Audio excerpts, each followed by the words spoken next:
大家好啊，真叻啊！好耐冇出過片啊，咁而家出翻個耕田第二個 part two 俾大家睇。今次呢就會種番茄啦、荷蘭豆啦、生菜同埋士多啤梨嘅。咁番茄比較多啦，有麻綠色、有橙色、黃色、青色、黑色同埋紅色嘅車厘茄，咁有啲迷你小番茄添嘅。咁咧，你見到好似森林咁樣咧，其實種咗十幾棵咯。咁其實咧，今次咧嗰個番茄咧種植嘅時間，因為日照唔多咧，變咗好多番茄都唔係好熟。到去收成嘅時候咧，我哋都係唯有青色摘翻屋企，慢慢咬翻熟。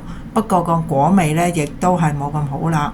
咁始終都係有機啦。咁花咧其實出咗好多嘅，但係時間唔夠，我哋都剪咗好多。為咗啲果實可以成熟嘅話咧，我哋剪咗有200-300朵花㗎。咁士多啤梨咧，今次種咧頭兩粒咧就比較甜，之後嗰啲咧就唔甜，都唔知點解。咁阿 Sir 話可能冬天凍啲嗰啲咧就會甜啲咯。咁同埋我哋種咗啲葱啦、蒜啦同埋芫茜啦。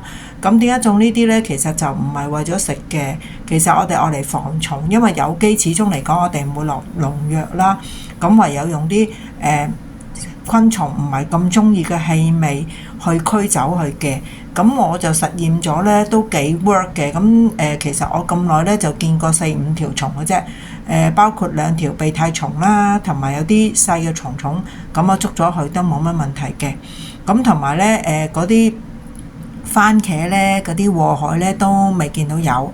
咁同埋隔離園友咧都俾咗啲生菜我嘅。咁你而家見到一棵生菜啦，個生菜話捲心生菜，但係咧種極咧都唔見到佢捲心。咁最後我見到佢好大棵咧，都摘咗翻屋企。咁翻到屋企咧，其實咧就逐塊搣開啲葉體咧，咁原來最入邊嗰度咧真係捲咗心嘅。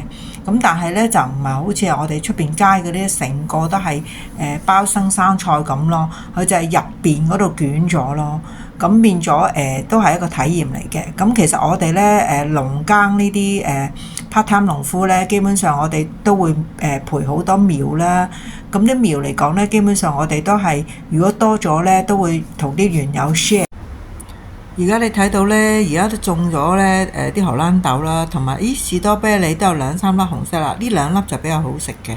咁同埋呢啲番茄呢，我哋到咁上下呢就會揾啲網呢套住佢啦，咁防止呢嗰啲果蠅呢啄落去嘅。因為如果啲果蠅一啄咗落個番茄嗰度呢，基本上個番茄呢就成個唔要得啦，跟住就會長蟲。咁所以呢，其實我哋就會套住啦。咁但係基本上都好多抽番茄，所以我哋唔會套晒，盡量揀啲大個嚟套啦，同埋嗰啲種類即係品種比較少啲嗰啲嚟套咯。咁荷蘭豆呢，呢隻荷蘭豆呢，基本上呢，我哋係買啲整豌豆糕嗰啲荷蘭豆翻嚟種嘅啫，即係玩下玩樂性質。咁啊發覺呢，佢呢啲殼呢就好硬滑滑嘅。咁於是乎我食完之後呢，我哋就搣開個殼。就要啲豆，即係淨係要啲豆，咁啲豆咧就好甜好美味嘅。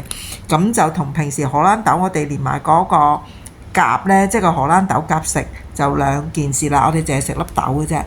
咁之後其實啲荷蘭豆咧，我哋種到咁上下咧，掹晒之後咧，我哋都成棵拔起咗啦。呢個咧就係迷你番茄嚟嘅，好細，又都係原有俾我哋。你見到咁細棵咧，其實最後我哋都種咗10幾粒番茄，細細粒好得意嘅。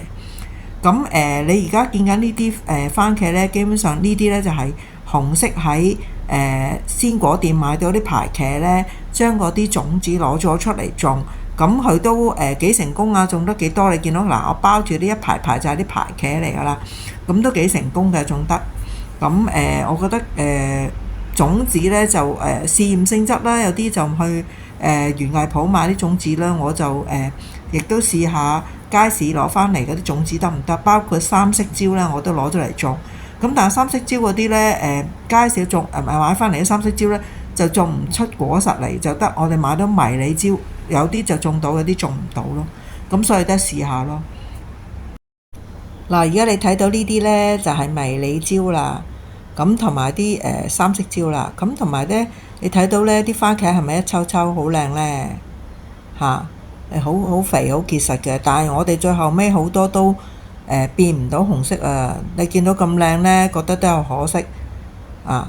咁其實嗱，一 zoom 埋去俾大家睇，係咪好靚呢？一抽抽咁，基本上我哋都落咗好多心機嘅，日日都會過去打理下，有啲枯葉啊，或者有啲葉係有啲蟲害，我哋都即刻剪咗佢嘅。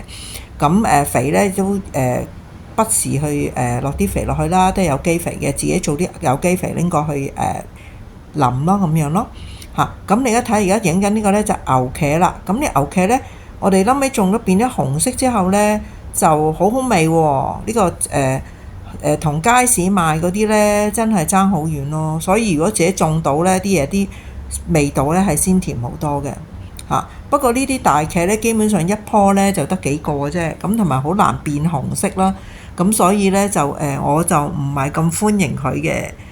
但係人哋原有俾咗我哋試咗種一棵，咁都有10個左右咯。咁食咗出嚟幾好味嘅。呢啲係燈籠椒嚇，燈籠椒我哋都有細細個都採咗3個咯嚇。咁我哋而家種緊呢個呢，就黑番茄。咁我哋黑番茄呢，本來種咗好多㗎，舊年好好味嘅，啲派俾人都覺得好好食。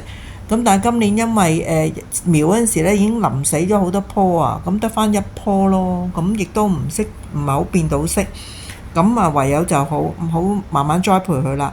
呢啲係油麥菜嚟嘅嚇，油麥菜同埋迷你番茄仔嚇，呢啲咧就係白菜仔。嗱，而家我就整咗啲豌豆啦，食好甜嘅。咁另外嗰個嗱生菜咧就入嘅圓嘅喎。咁番茄咧最重呢個193克。咁嗱呢啲咧燈籠椒啦同埋番茄啦，咁每次我攞翻嚟咧都記錄一下個重量嘅。咁貪得意嘅啫。咁不過都有唔同嘅番茄你有睇到嘅嚇。咁我拎翻嚟咧，我都頭先講咗啦，好多都冇變色啊。咁所以咧我哋會將佢慢慢漚熟啦，咁會擺啲香蕉落去咁樣咯。咁我就整一棵番茄樹嘅。初整就整到好靚嘅，咁但係呢，整下呢，因為有啲樹枝會發霉嘅，浸下日日要換水啊咁樣呢，咁我都放棄咗啦。